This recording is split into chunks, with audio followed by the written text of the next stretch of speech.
Oi pessoal, eu sou o Gustavo. E o Temer, hein, gente? Quem diria, hein, né? Bom, muita gente já dizia que isso poderia acontecer, aconteceu. Depois da conversa gravada pelo Joesley Batista, que se mudou para os States, o Temer se segura como pode na presidência, mas digamos que ele caia, cedo ou tarde. E economia, como fica?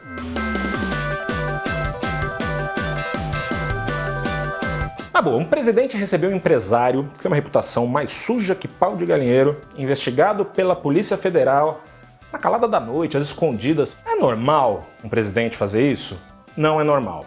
Ainda que a gravação da conversa entre o Temer e o Joesley seja controversa, não resta dúvida que tá errado isso aí. Tão ruim quanto foi a atitude aí do Joesley, né? Ele jogou tudo no ventilador, abriu o jogo sobre como ele expandiu, né? A influência dele, os negócios dele aqui no Brasil, e depois especulou com o dólar e escapuliu, tá livre, leve, solto e rico, passeando por Nova York, ou talvez ele já tenha ido para Miami, talvez, não sei.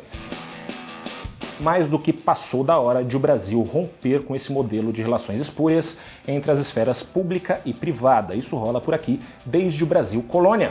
Mas mesmo que esse movimento de ruptura seja bem-vindo, a hora pede mais racionalidade e menos paixão. Nos dias anteriores à bomba estourar no colo do Temer, as notícias eram finalmente animadoras na economia. A inflação, controlada, está dentro da meta oficial de 4,5% ao ano.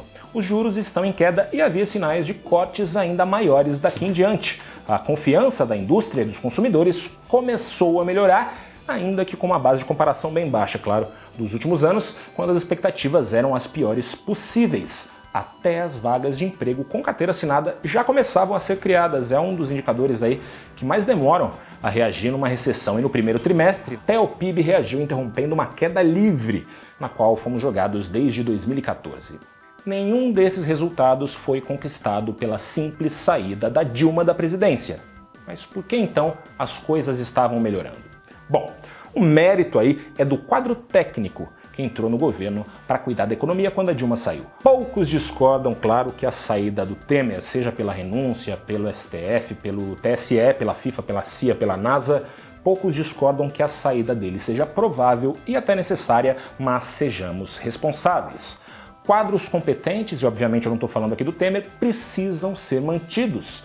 A política econômica dos últimos 12 meses deve continuar. Era um bom caminho. O BNDES, por exemplo, parecia disposto a parar de dar dinheiro baratex aí para empresário milionário, mas a economista Maria Silvia Bastos, que tinha essa responsabilidade, assumiu publicamente essa responsabilidade, depois da pressão dos grandes empresários, ela pediu demissão e o Temer aceitou.